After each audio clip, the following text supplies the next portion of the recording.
Salut les voyageurs, nous voici pour un premier tuto de conduite qui est destiné à parler d'un problème qu'on peut avoir avec des porte-à-faux relativement longs sur un camping-car. Il s'agit d'aborder au mieux les rampes. Est-ce que c'est vraiment important de prendre conscience du porte-à-faux de son camping-car? Avant toute chose, il faut déjà savoir de quoi on parle. Il ne faut pas confondre l'empattement, donc distance entre les axes des essieux du véhicule, et le porte-à-faux. On s'occupe ici plus particulièrement du porte-à-faux arrière, puisque le porte-à-faux avant est rarement un problème en camping-car, c'est-à-dire que vous avez les roues avant qui sont extrêmement proches du museau du véhicule. Par contre, le porte-à-faux arrière, c'est finalement la distance entre la partie la plus à l'arrière de votre camping-car, carrosserie, et l'axe de l'essieu arrière. Peut-on imaginer sur deux véhicules qui ont un même empattement des porte-à-faux de taille différente? Bien entendu, c'est ce qui permet un constructeur de fournir finalement des véhicules de longueur différente en ayant gagné sur le porte-à-faux.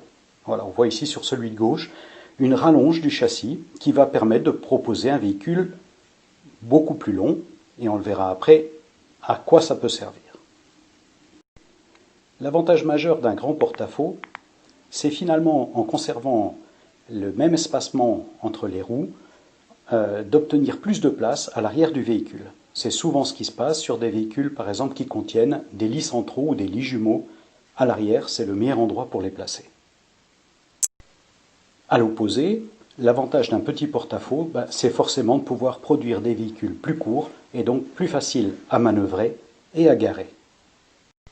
Donc finalement, de là à imaginer qu'un véhicule avec un grand porte-à-faux sera simplement un peu plus difficile à garer puisqu'il est plus long, et c'est tout, c'est le seul problème qu'on peut avoir avec. Eh bien, pas tout à fait, et voici ce qui se passe de manière très illustrée lorsque l'on conduit.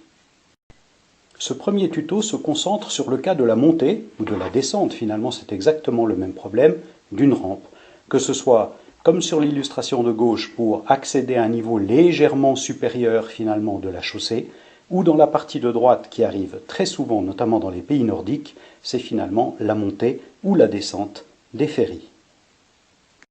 Lorsqu'il s'agit de monter une pente un peu raide, on aborde cette pente de face, donc le véhicule se présente à l'entrée de la rampe, ses roues avant sont maintenant bien engagées sur la rampe et il commence à monter, et malheureusement, en fonction de la longueur du porte-à-faux, avant même que les roues arrière n'aient commencé finalement la montée de la rampe, il se peut tout à fait que l'arrière du camping-car frotte sur la chaussée. Au mieux, on pourrait imaginer que c'est par exemple le crochet d'attelage qui frotte légèrement et qui vous alerte. Au pire, vous pouvez tout à fait imaginer que vous arrachez un des composants de la face arrière de votre carrosserie. Et finalement, si on a un porte-à-faux plus court, quelle sera la différence?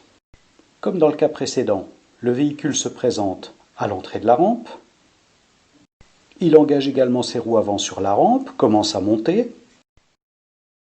et on voit que l'arrière du véhicule ne frotte pas sur la chaussée, et finalement tout se passe bien, le camping-car monte la rampe. Au niveau des pistes de solutions pour monter une rampe avec un véhicule avec un porte-à-faux long, on peut citer deux cas. La première, c'est d'aborder la rampe non pas de face, mais légèrement ou beaucoup en diagonale, bien entendu si c'est possible.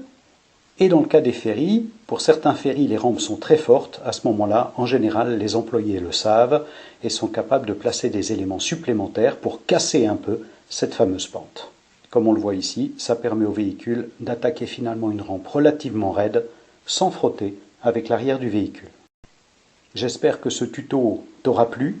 Ne manque surtout pas le tuto de conduite 2 qui aborde la problématique d'un porte-à-faux long quand on fait des grands changements de direction.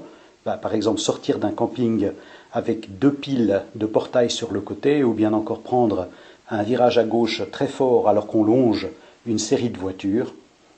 Merci par avance pour ton pouce bleu, pense à t'abonner et à bientôt.